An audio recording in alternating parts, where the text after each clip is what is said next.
Bueno, buenos días. ¿Todavía? ¿A todos? Sí. Bueno, hoy es un día importante para nosotros, entonces aquí están las compañeras diputadas que integran nuestra bancada. Hemos tenido varios eventos y yo le pediría a algunas de ellas que hicieran uso de la palabra para fijar los posicionamientos que tenemos como bancada. Yo le pediría, Ana, por favor. Gracias, coordinador. Compañeras y compañeros de los medios, muy buenos días. Pues hoy, a 3 años de gobierno, se comienzan a sentir las consecuencias de las decisiones que ha tomado el gobierno federal. Decisiones que nos han llevado a un retroceso institucional jamás antes visto y a una crisis en materia de derechos humanos. Hoy más que nunca, consecuencia de la destrucción de instituciones y políticas públicas, estamos viviendo la imposibilidad de este gobierno de garantizar a las familias mexicanas sus derechos más básicos. Sin duda alguna, las mujeres hoy somos las más afectadas por estas decisiones porque se están destruyendo políticas públicas que atendían a la realidad que vivimos muchísimas mujeres. Recordemos que vivimos en un país donde 1 de cada 3 hogares está jefaturado por una mujer y que muchas mujeres dejan de trabajar por la tarea de cuidados y la responsabilidad que tienen en sus casas. Cada presupuesto, y esto es importante que por favor nos ayuden a difundirlo, cada presupuesto de egresos que la mayoría aprueba en esta Cámara se transforma en menos apoyo para las mujeres. Hoy se ha cambiado una política institucional en beneficio a madres trabajadoras, emprendedoras, estudiantes y a las jefas de familia por una política clientelar que está condenando a las mujeres a tener menos oportunidades. En 2020 se aprobó una reforma constitucional en materia de Sistema Nacional de Cuidados. Un pasito para adelante después de dar 20 pasos hacia atrás con la desaparición de las estancias infantiles de las escuelas de tiempo completo. Esta reforma, en teoría, garantizaría el derecho al cuidado digno con base en el principio de corresponsabilidad entre mujeres y hombres, la familia, la comunidad. Pues miren, todo muy romántico, como cuando dijeron que iban a revalorizar al magisterio y hoy lo tienen sin recursos para capacitación y con las escuelas cayéndose. Una reforma que debería hacer justicia a las mujeres, que debería ser una de las políticas prioritarias del gobierno para detener la violencia, para hacer frente a las desigualdades laborales que padecemos las mujeres y sobre todo cuando en nuestro país el trabajo no remunerado de las mujeres compensa las debilidades del mercado laboral, los salarios bajos y la falta de competitividad. Somos nosotras las que sacrificamos tiempo, las que nos llevamos las desventajas de la distribución desigual de las actividades. En México, el trabajo es realizado principalmente de manera no remunerada y por mujeres. El cuidado del hogar es tarea de todos y no solo nuestra, y claro que requerimos un sistema nacional de cuidados, pero sin las letras chiquitas que establece y que ustedes recordarán esa reforma constitucional, que en un transitorio dice que se hará con lo que hay, y lo que hay está desapareciendo abiertamente en este país. Así que bueno, en el grupo parlamentario del PRI, y agradecemos y reconocemos el respaldo de los varones de este grupo, de nuestro coordinador, de cada uno de nuestros compañeros, porque esta no es una causa de las mujeres, esta es una causa que nos tiene que mover a toda la sociedad y bueno, pues estaremos insistiendo como lo hemos hecho desde la pasada legislatura para que los recursos realmente lleguen a las mujeres de este país. Como lo dijimos en la discusión del presupuesto del año pasado, sin recurso es discurso, es demagogia y es una ofensa para los derechos de las mujeres. Continuamos con la participación de la diputada Cintia López Castro. Gracias.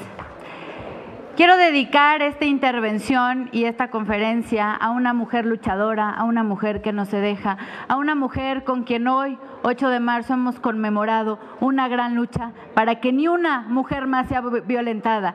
Montserrat Cueva, esto es para ti, querida Montse. Quiero hablar de la necesidad de acelerar el proceso legislativo del Sistema Nacional de Cuidados. En la legislatura pasada muchas compañeras hicimos la iniciativa para el Sistema Nacional de Cuidados. Las mujeres pasamos en promedio 30 horas cuidando a algún familiar y no es remunerado. Hoy está en el Senado de la República y quisiera aprovechar esta conmemoración para hacer un llamado a esta dictaminación de esta iniciativa tan importante y que no solamente quede en letra muerta, sino que también se pueda garantizar un fondo presupuestal para que pueda ser realidad.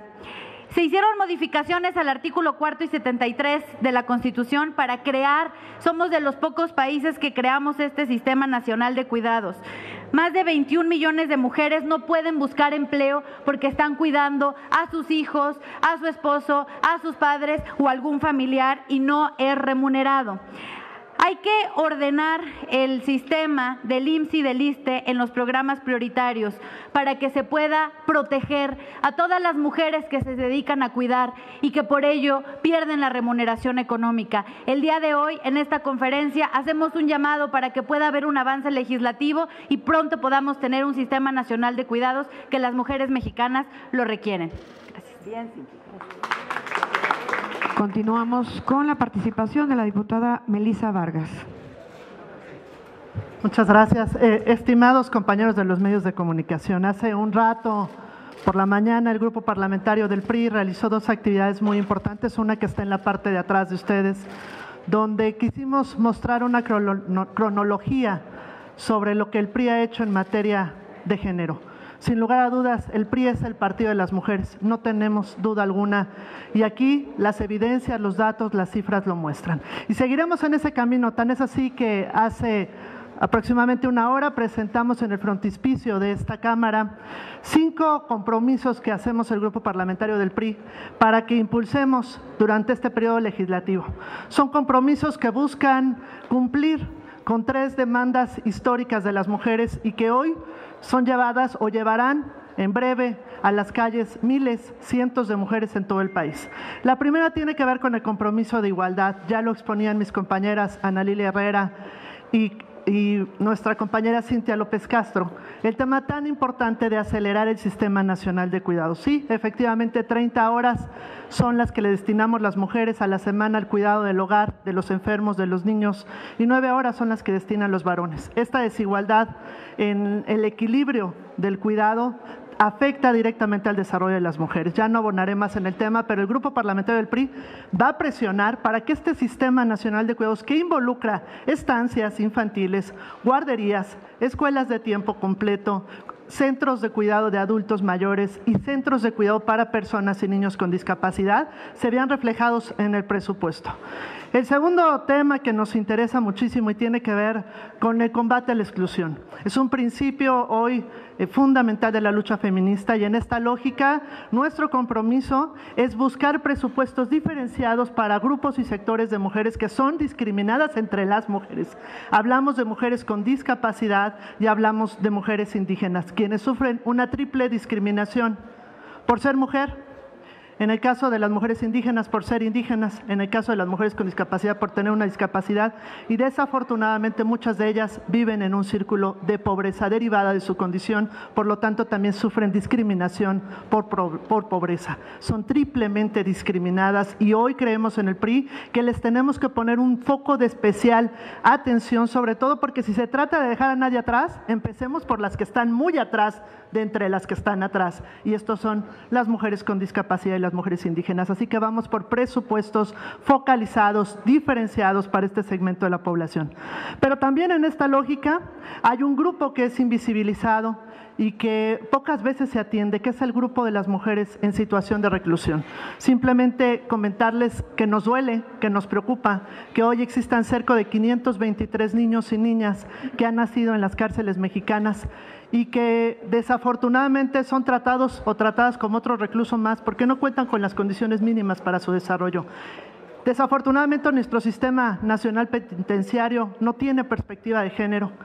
¿Qué pensar ya de construir, la importancia de construir cárceles con perspectiva de género, pero las que ya hay tenemos que fortalecerlas y queremos empezar con la necesidad de impulsar leyes, iniciativas que permitan ampliar el desarrollo y el fortalecimiento de capacidades de las mujeres, en particular que están en una situación de reclusión.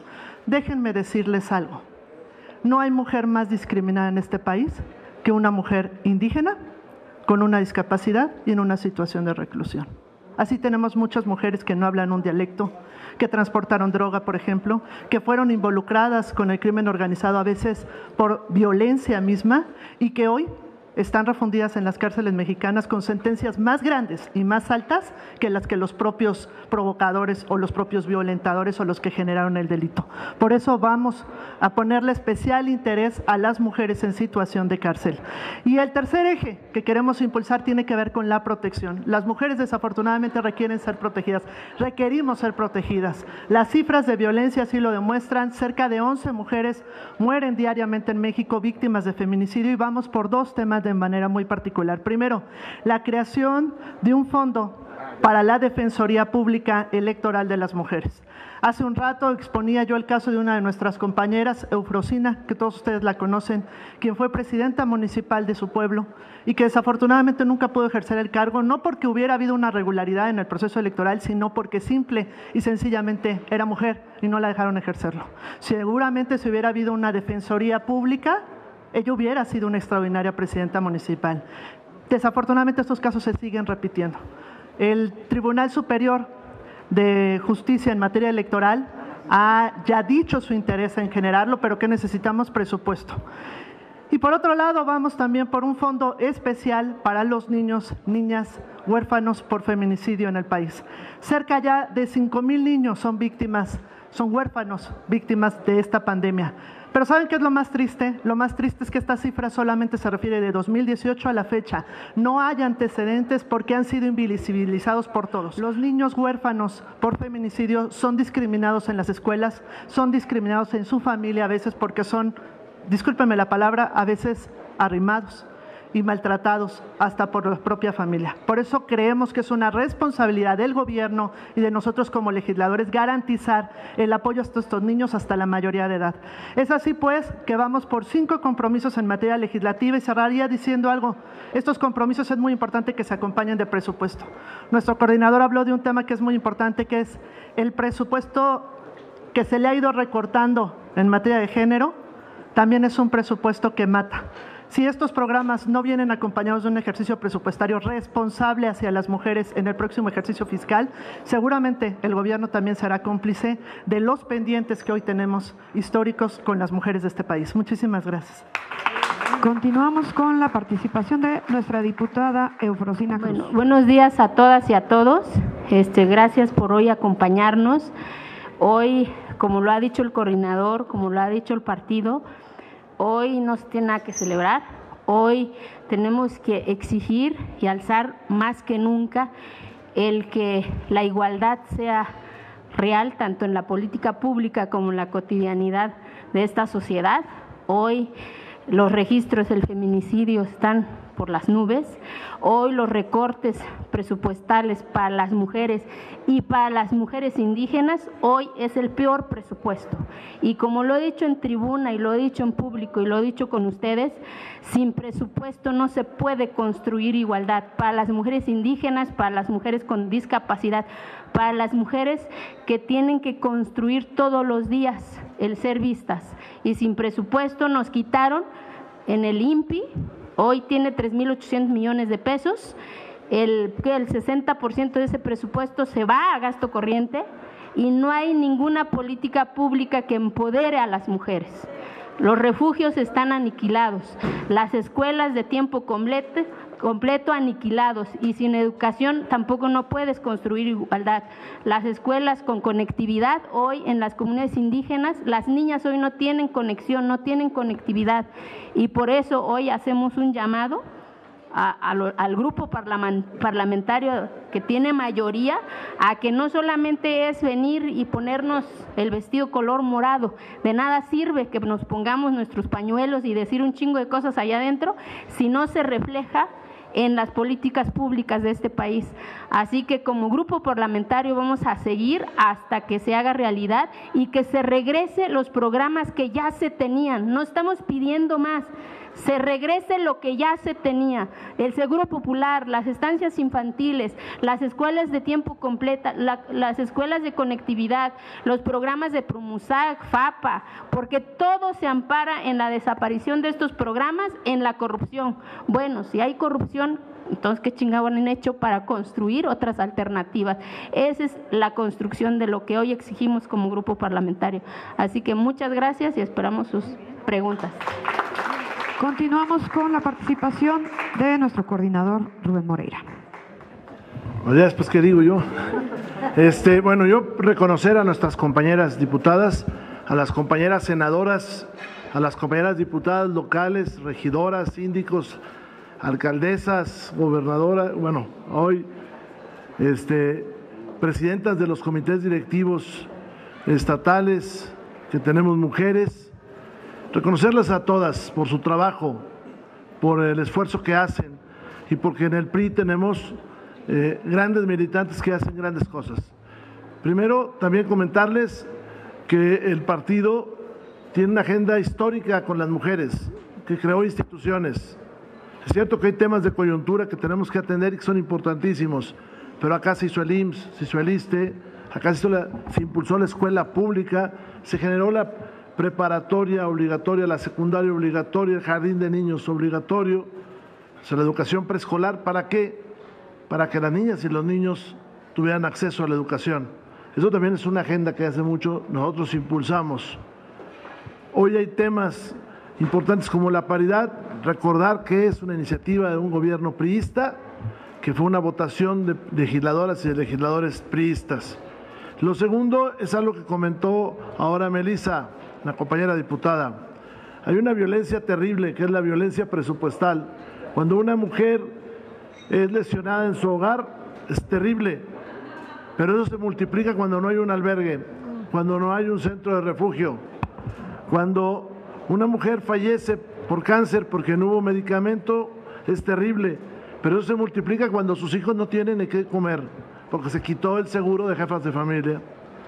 Es terrible también cuando una mujer es asesinada, terrible, muy terrible, pero es más, porque se va a volver a repetir, porque se quitaron los fondos para las fiscalías, porque se quitaron los mecanismos de protección, porque no se le hace caso a las alertas. Eso es lo que multiplica. Y quiero comentarles que esa violencia se genera desde las instituciones, desde aquí adentro donde se vota el presupuesto. Estamos muy contentos de que haya paridad, pero ¿qué nos preocupa? ¿Qué nos preocupa? Que una buena parte de la votación que lo impidió fue del grupo mayoritario, que tiene mayoría acá, y que impidió que saliera un presupuesto para las mujeres. Está, como dijo Efrosina, está muy padre las arengas, está muy padre la letra de la ley, pero si esto se bloquea con un presupuesto que yo esperaba que se votara, porque bastaba el voto, como dijo Carolina Vigiano en una de sus intervenciones, bastaba el voto de un hombre si todas las mujeres votaran un presupuesto de mujeres. Hubo votos de muchos hombres, pero la mayoría lo impidió. Por eso no hay refugios, por eso no hay estancias infantiles, por eso no hay recursos para lactarios, por eso no hay aumento de sueldos a muchas mujeres burócratas que lo requieren, y por eso hace unos días se canceló el programa de escuelas de tiempo completo. Y yo escuché aquí a un legislador, hombre, del grupo mayoritario, que dijo, ese era un programa mínimo, que no, las quejas son políticas, es grilla, dijo. Y está en el acta, de la Junta de Coordinación Política, ahí está en el acta. Es un programa mínimo, es grilla, son 3 millones, pero es la aspiración de que todas las niñas y todos los niños de este país tuvieran escuelas de tiempo completo, con el horario que tienen en Guatemala o que tienen en Estados Unidos. Y es la expectativa para que muchas mujeres que no tienen dónde dejar a sus muchachos, porque quitaron las estancias, quitaron las escuelas de tiempo, la tuvieran ahí para poder trabajar. Porque si un hombre tiene dificultad cuando no trabaja, una mujer es terrible cuando no tiene ingresos, porque en ella anclamos una parte de la familia y una parte de la sociedad.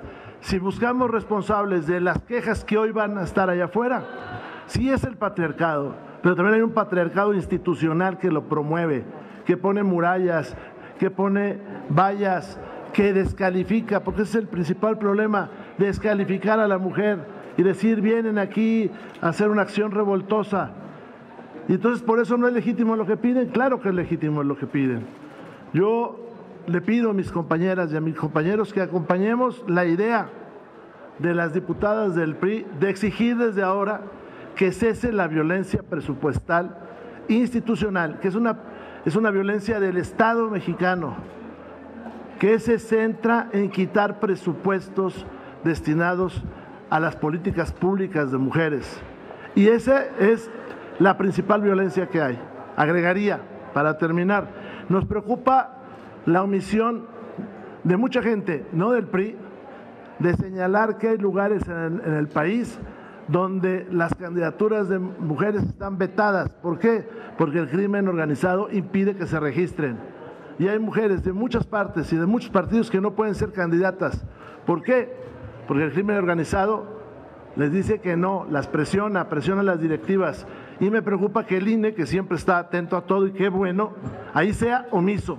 O como me dijo uno de los consejeros, esto lo dejamos para después. Los consejeros que lo andamos defendiendo entre todos, cuando yo se lo planteé, me dijo, ¿qué tal si lo dejamos para después? Pues para después ha pasado mucho después de ese consejero, que es muy popular, por cierto. Pues ¿por qué? Porque esa es la violencia que más daña, y esa es la violencia que más daña es la que nadie señala, que es la violencia presupuestal y la violencia electoral en términos de impedirle a la mujer.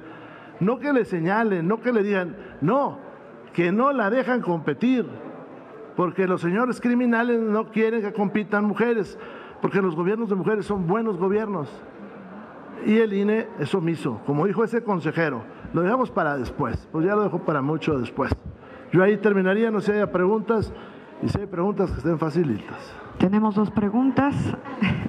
Javier Divani, del Sol de México.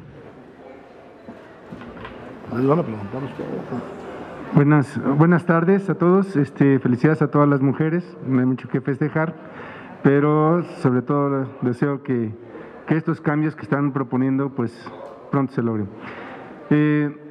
Al igual que hace rato los panistas, ustedes también vienen a hacer un llamado para que el presupuesto regrese a todos estos programas, pero de ahí no pasa esta situación.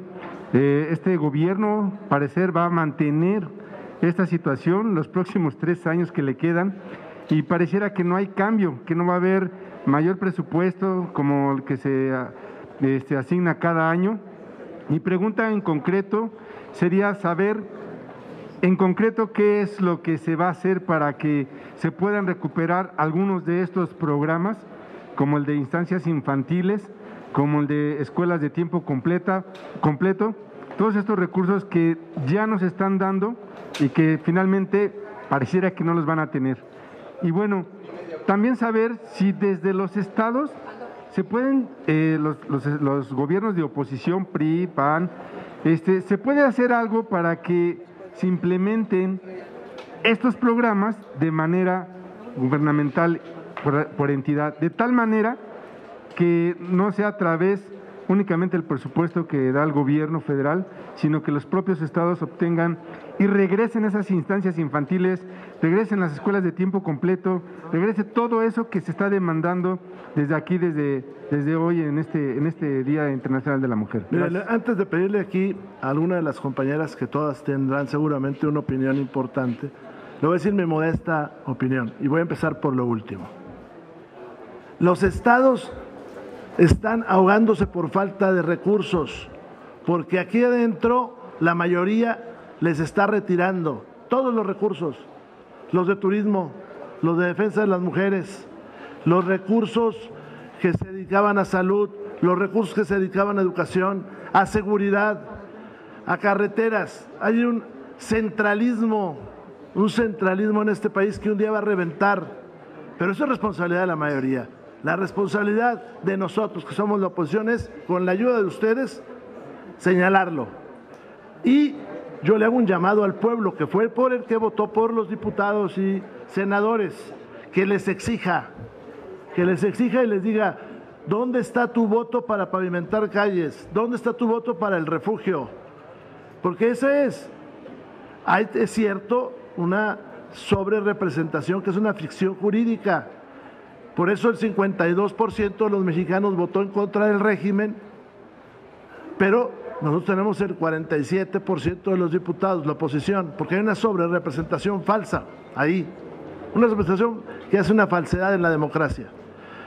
Yo espero que los mexicanos recapaciten y cuando tengan que emitir su voto, voten en contra de eso, porque si siguen emitiendo el voto, nosotros tendremos nada más el recurso de levantar la voz. Eso es lo que podemos hacer. Y los estados mucho hacen. Ya vimos el estado de Querétaro, que va a mantener las estancias, pero no todos lo pueden, porque el recurso se está yendo a otra parte de donde se necesita. Esa es la verdad. Y eso es porque se sigue votando por Morena, por alguna ilusión, por alguna esperanza, pero los resultados son esos. Gobierna muy mal Morena. Y lo digo con todo respeto. Vea usted Colima. Es imposible salir a la calle en Colima. Imposible. Zacatecas, es imposible circular de Zacatecas capital a Concha del Oro. Es imposible. Pero votó la gente por ellos. Nosotros les decimos recapaciten. Y donde va a haber votaciones este año y el año siguiente y en el 24, yo les invito a que se den una vueltecita a Colima, a ver cómo les va. ¿Para qué? Para que maduren y cambien su voto. Eso es lo que nosotros podemos hacer, señalar. Ese es el camino que nos da a nosotros el votante. Ser una oposición que no tiene la mayoría, es cierto. Ser una oposición que no impide las reformas constitucionales. Pero la próxima vez no hay que quedarnos así. Hubo 40 distritos donde nos quedamos cerquitita de ganar todos. Eso ya no puede ser. Y que se manifiesten. ¿Por qué? Pues porque si no vamos a ir a un precipicio. A un precipicio que no va a tener solución. ¿Ya sigue nuestra compañera, dicen? Ya vamos al pleno todos. Pero si no se va a enojar la compañera porque no estamos ahí. Yo les agradezco mucho a todas, a todos. Gracias.